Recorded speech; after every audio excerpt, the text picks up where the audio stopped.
Hi there, and welcome to Basic Banjo Lesson 8. In our last video we went and focused on the method of playing backup using the vamping method with the banjo. That method is usually used when a mandolin or occasionally a fiddle is taking the lead break. In this next lesson we'll study more on the harder part, and what I said in the last video, the part that never truly you'll ever master is the improv part of backup.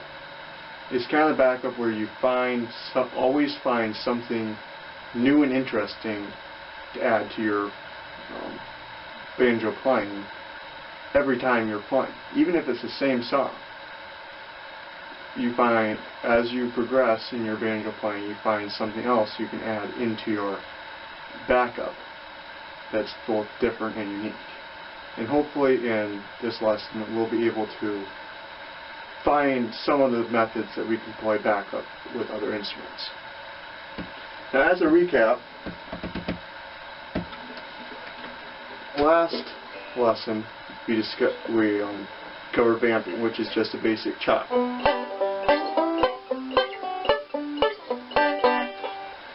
Now, there is another method that still uses vamping, but can be used as a bit more of a fill-in than just a percussive sound to your banjo and to the band that you're playing with.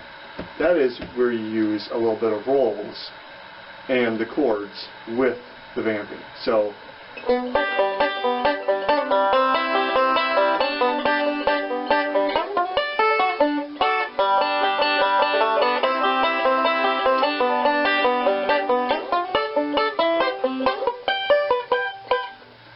it gives it kind of a percussive beat, but it's not completely vamping, and yet it's not completely a roll either. And that style can be used a lot. A lot of the styles I use in this video that we'll be making here for Lesson 8 can be used for whatever kind of instrument is playing backup, except for maybe the mandolin, because the mandolin has that percussive beat that you want to always have, so when it is taking a break, you want to be doing the vamping. Of course, sometimes you'll have a guitar player who will do sort of what I just did here, but will do it more of kind of a bit of a vamping. And so then you don't necessarily have to do vamping.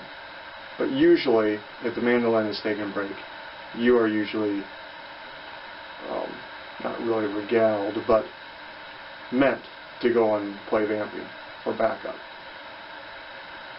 Another method that really works, especially if you're just starting out and you just want to learn a bit of backup, is to play rolls with chords. So, say you're playing, we'll stick in the G, C, D chord progressions because they're simple, but you can use them with whatever key you're playing or whatever chords. But you can just go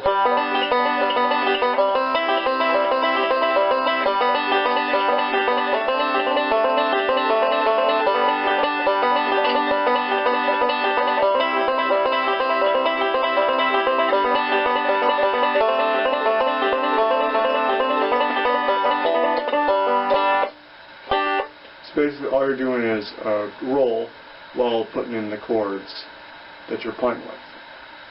Now, one thing that can happen now is that the guitar person wants to play break. Well, what do you do then?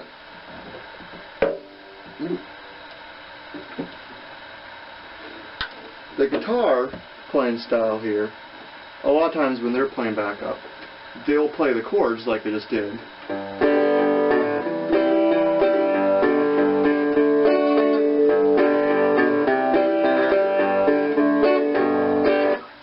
But a lot of times, they won't just keep that style. They will go and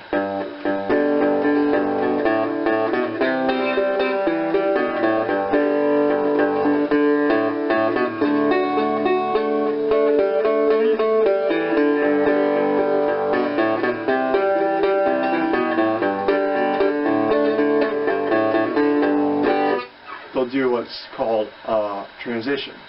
So instead of just playing the chord, they'll make a little bit of a transition or a step into the next chord. So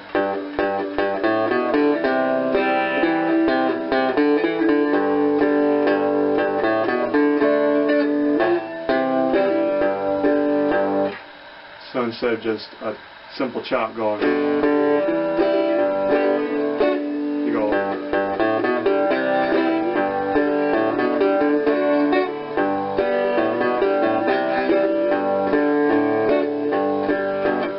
And so when the guitar is taking the lead, then that kind of transition is left out of your band. And it's not entirely bad to not have it, but it adds something that once it's gone, you do kind of notice it. And so in that manner, you can fill in that kind of a step. So instead of you're just doing a roll,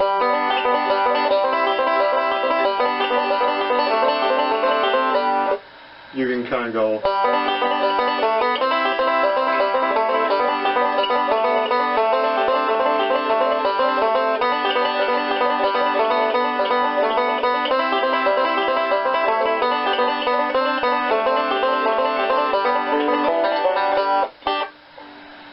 You can lead in and do a transition, and that really helps, especially if the guitar is playing a break, because they're not doing it. So you want to kind of, with backup, a lot of it is you're doing what the other person usually does and they can't do. So in the case of mandolin, they're usually chopping, but when they're playing the lead, they can't do it. So therefore, you do the chopping. When a guitar's taking the lead, they usually do the transition to the next chord, whether they do a bass run or just a simple transition. When they're taking the lead, they don't do it. So then you're left to do it. That's a lot of what backup is you're doing what no one else is in the band. And if you keep that in mind, you can really figure out where you're at and what you should be doing. And that kind of brings into our next step, is the real improv of backup playing. Improv is something, or improvision. Yeah, improv is a lot easier to say. Is that it's a lot easier with faster songs. With a faster song, you can do whatever you feel like. You can do.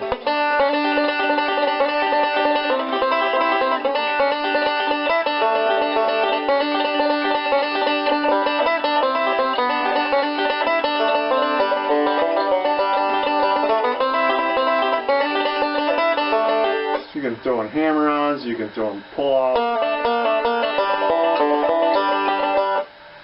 You can go down the neck.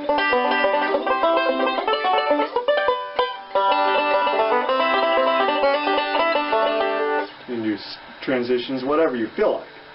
The hard part when you're playing backup with a banjo is playing slow songs. Because a lot of people think that a banjo has to be played fast. And I'll admit, when you play a banjo really fast, it sounds kind of good, and you can get away with a lot of different things, or not doing certain things.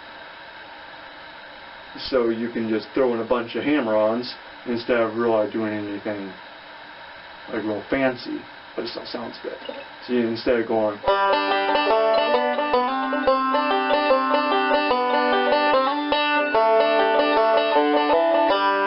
you can go.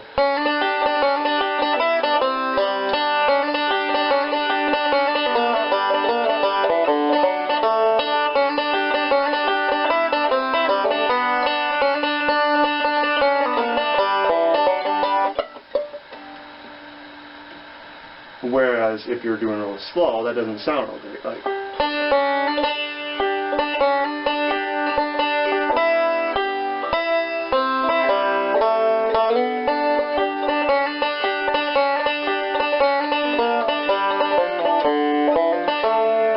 can sound bad.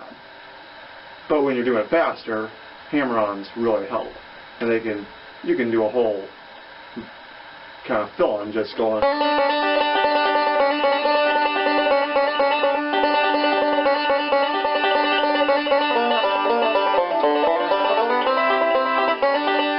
Whereas if you're doing really slow, it doesn't work.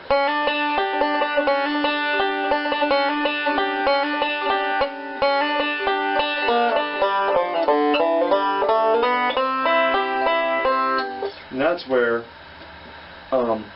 with slower songs, you try to do a lot more slides. So instead of going,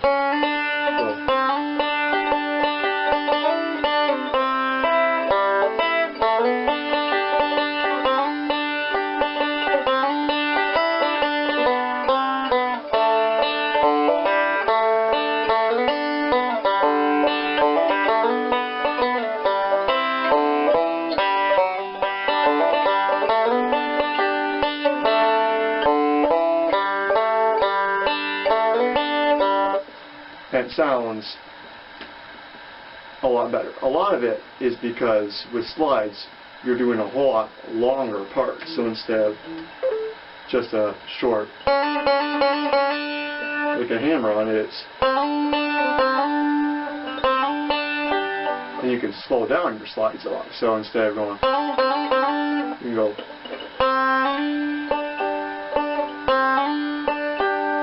Whereas the hammer-on doesn't really sound great. Slowing down, buddy.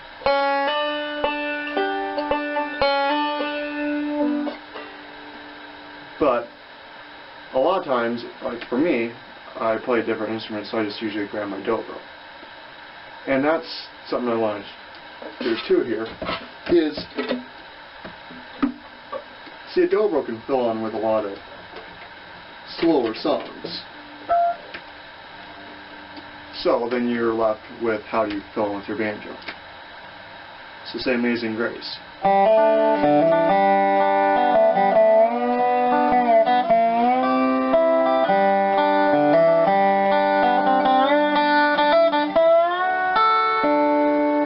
Like I could just play.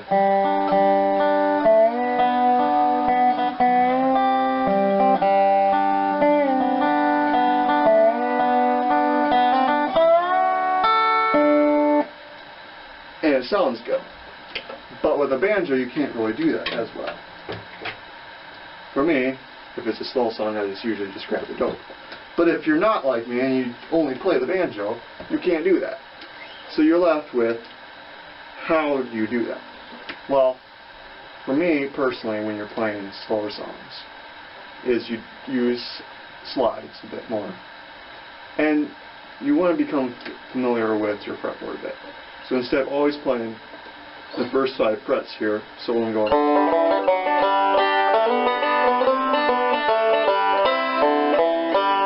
we want it to be more down here.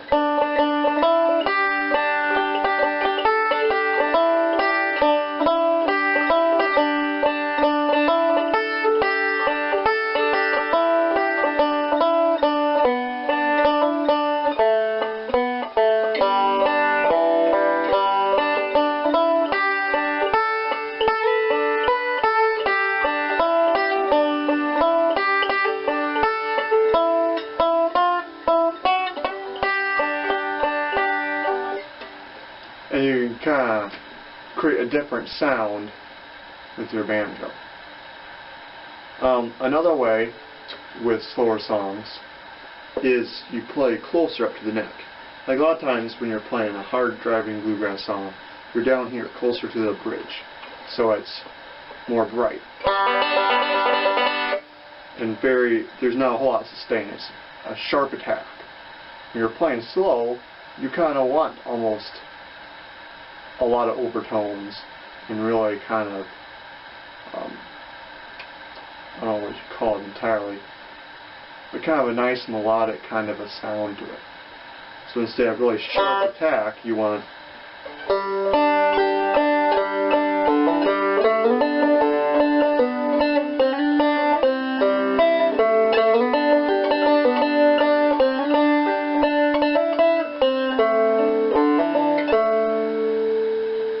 So notice how much there's ring from here to here. It's a lot brighter. This kind of mutes a little bit, and it, with a slower song, it's better to have a kind of a muted sound and a sweeter tone, I suppose, what you call it, than a sharper, more of an aggressive attack.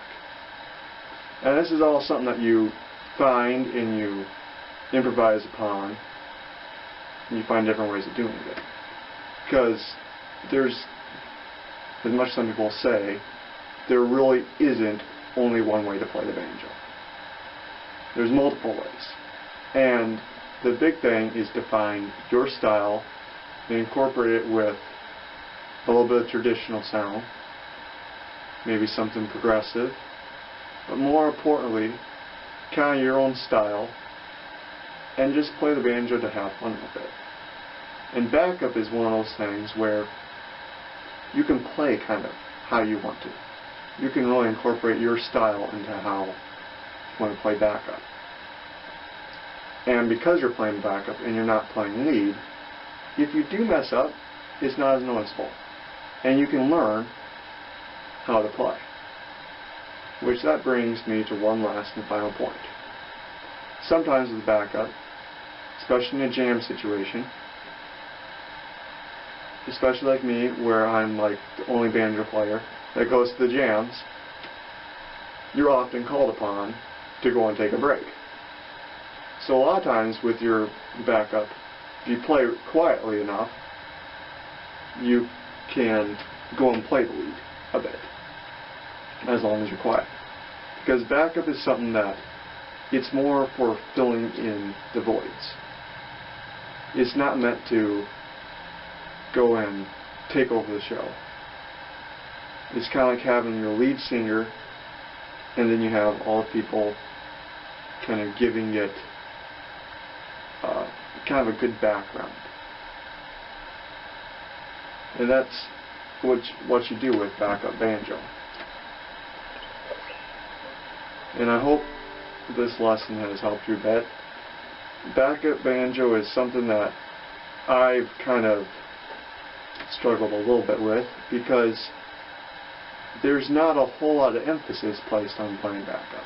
A lot of it with banjo playing is on playing lead, because people want to hear the banjo. But sometimes other instruments want to be heard, and that's good. I've heard great guitar breaks, dobro breaks, mandolin breaks, and you want them to shine. When you're playing backup, you want to fill in. You don't want to be the star of the show. You want to find out what there isn't in your band. Say your mandolin isn't chopping, so you fill in with chopping. Your guitar isn't doing transitions, so you bring in the transitions from each chord. Backup is a form of filling in the voids and making your band or the jam sound good. And I hope that's helped you. Thank you for watching. It's been a joy. And I hope to see you next time. Thank you for watching. It's been Basic Banjo. My name is Timothy Dirksen, and hope to see you next time. Thanks for watching.